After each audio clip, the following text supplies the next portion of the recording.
Greetings everyone, I'm Mar. Once again, this is my opinion. As you can tell from the title, I am continuing my trek through the episodes of Everybody Loves Raymond. Here we are on episode 22 of season 5. Just a handful of episodes left. This is Say Uncle. This is another episode written by Aaron Schur, who of course wrote some of my favorite episodes of the whole show, Ping Pong, Ray Home Alone, and of course this episode we're going to be getting to this upcoming season, The Kicker. Just a reminder before I get too far into it, if you want to support the channel, both the Patreon and PayPal links are down below. If you want to do one-off support or one-off requests, you can always go the PayPal route. If you want to continuously support the channel, subscribe to the Patreon. You'll gain access to videos early, and you'll also be able to suggest topics for future videos, such as whatever happened to blue-collar workers in cinema, or request episodes of certain sitcoms be reviewed, because there's going to be another sitcom coming down the pipe where I'll be reviewing the pilot. It's one I haven't watched in years, so this should be an interesting revisit. Now, Say Uncle. This is another fun episode. I wouldn't say it's my favorite or one of my favorites of the season or of the show in general, but it's another entertaining episode.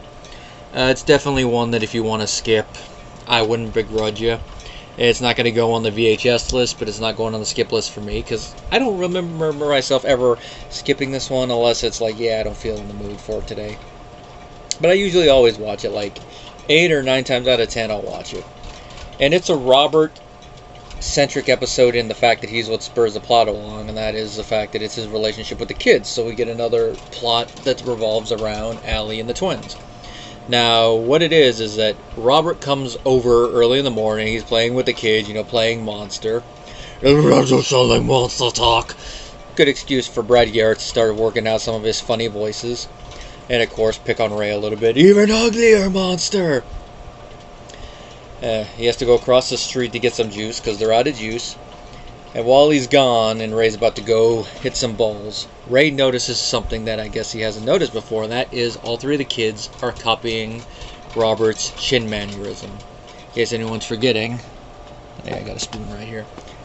He doesn't always do this, but whenever he's going to eat something, he'll usually...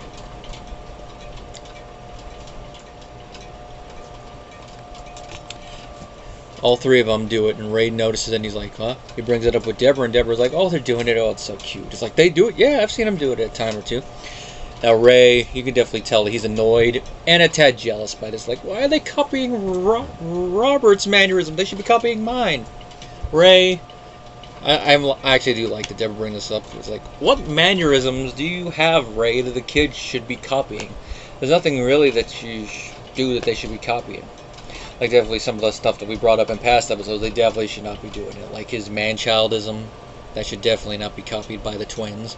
Because that's something that, if Deborah decided to slap him just like Marie slapped Ray in that one episode, I would not begrudge her. And a lot of the other stuff Ray's done throughout the show, like, yeah, no, they should not do that. They should not be copying that. And it's like, what other mannerisms do you have that they should be copying? And they're at their age where they're copying him just for fun. I mean, they'll grow out of it eventually, and they just like spending time with him. Because unlike you, Ray, when you seem to be forced into interacting with him, they enjoy interacting with their uncle, and he loves interacting with them. And you just seem to do it when you are forced to it, or like in this episode where he wants to do it because he's starting to feel a bit jealous and like, hey, they're my kids. And of course, he steps in when Robert comes by, and we're going to go to the zoo. He steps in like, I'll take him to the zoo. Robert and him have a little conversation like, what are you doing, Ray? I'm taking him to the zoo. And Ray says something that really hits a nerve and strikes a chord with Robert, and that is, get a life. And he decides to go across the street. He whines to Marie. We don't know exactly what he says other than the fact he tells Marie what he was told, and then Marie goes across the street and like, who told him that? Which I find it interesting when you look at this show in straight continuity from episode to episode, that she's getting on Robert's side right here, because isn't this the same woman that in the previous episode was trying to fix him because of how he was breaking up with women and all of his relationship issues? Just some food for thought there, but I guess when it comes to that, she's willing to get on Robert's case. But when it comes to someone saying something like that about him, yeah. Which, of course, is going to be funny considering what's going to happen in the next big episode involving Robert in relationships. Actually, it's not the next big episode. It's several big episodes down the line. Be the one, I believe, in season 7 that's happening. Or maybe it's, it'd be somewhere in season 7, so another year-ish. Thankfully, Deborah does step in and stops Ray from making a bigger fool of himself at one point, even though this is after Marie makes one of her usual comments. And this is definitely one of those ones that shows a little bit of the generational divide between Marie's school of thought when it comes to raising kids and Deborah's school of thought. And it raises one of those questions that, watching this something I noticed as a kid and as a teenager watching it, but as an adult I noticed a bit more, and that is, how much TV is it permissible to allow children to watch as they're growing older? And I'm not talking about like educational television, like putting on Barney, Teletubbies, anything from PBS, that type of stuff, to where there is that educational value. I'm just talking about like cartoons like, what's up, Doc? And other stuff involving anvils falling on people's heads, or even, trying to find something off to the side right here.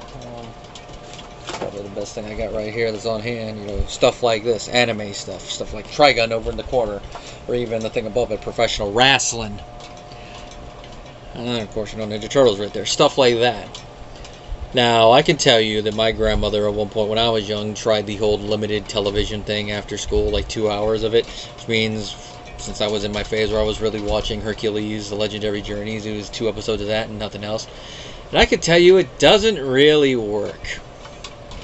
Especially someone like me with ADHD, where you really need that stuff to hyper-focus on and all that, get your attention. It really doesn't work. Maybe there's other ways it could work. Maybe limiting it and like, hey, 2 hours, and then if you want to do something, read or something like that. But that's not something I don't think I would do it as a parent. I would maybe after a certain time of night be like, no TV after 9 or something like that. Maybe like that, but just like a couple of hours in general. Nah. And then Marie wanting to criticize, like, oh, I just see him plop in front of the TV. It's like, and? There's nothing wrong with the TV, Marie. And if I remember correctly from the flashback we saw, you would let Ray plop in front of the TV and watch Wild Wild West, so shoes on the other foot now, is it, Marie? Smelly, is it not? Ah, the smell of hypocrisy. And then again, we see a lot of that with Marie. I mean, she's the one that always likes to complain about how Nanny Barone always treated her horribly, and then what does she do? Does the same exact thing. That's why Marie is such an interesting character. I think you could probably do a whole video or a video essay about the hypocrisy of Marie Barone. That'd be a fun one. Maybe later on, once I'm done revisiting the whole series, that'd be a fun one to do. But get back from the top. Deborah decides, like, oh, I'll take the kids over. And Ray goes, and because his arm is like, all right, I'll go. And he goes to Robert's apartment, and he decides to apologize. Robert's not up in his room. He's actually down in the jacuzzi. So the jacuzzi that's been mentioned a couple times in dialogue, ever since Robert moved into it in season 3, we finally see it. And Robert is down there with some babes, talking with them, and then Ray decides to apologize to Robert, and they get into a little talk. It's one of those moments where they have a deep conversation that shows that they might butt heads a lot, they might have disagreements with one another. Robert might be jealous of Ray, never ends for Raymond. Everybody loves Raymond. That whole thing. There are times where Ray really gets jealous, like with the author situation, amongst other stuff. And there are other little moments where they disagree, but deep down they love each other. And they will make up. It's one of those things. Brothers will fight, despite what a certain McMahon will say. Brothers don't fight, pal. They do fight, but they also will make up with one another, and we see that here, and it's nice to see. Of course, we see that Robert is beginning a little bit of his lie thing, which I don't want to jump ahead too much because I don't know when in the next season that episode's going to be, and I don't want to move stuff right now to get that DVD copy out, but just keep that in mind because that's going to play a role in a certain episode that I've been hinting at a lot, and it's going to be the big rant one that's going to be in season 6, so stay tuned for that. So beginning there.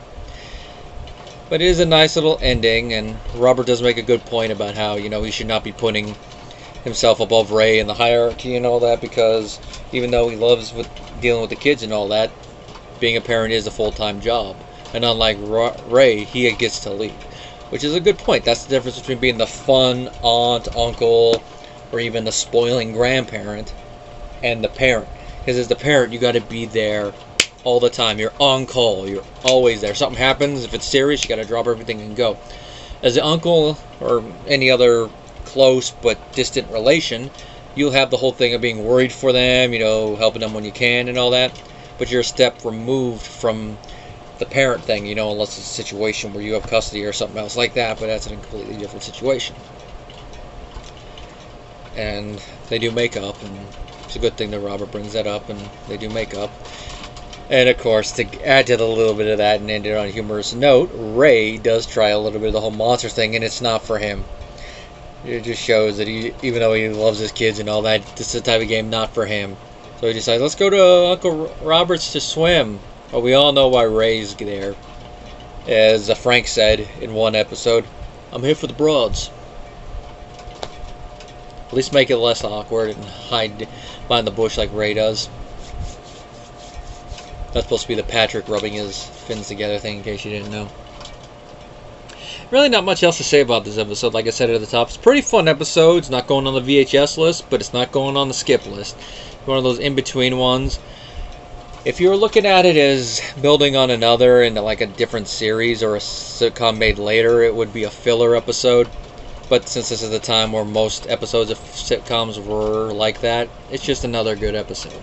And of course, written by Aaron Schur, so all the dynamics for the characters are there. Nothing seems too out of character. All of them seem in it. And of course, the acting from everybody this far into the show, if it's not been obvious, but I've been praising a lot of this stuff. All the characters really know their actors. All the actors know their characters. So strike that, reverse that, what I was saying. So it's pretty easy for them to adapt the material to it.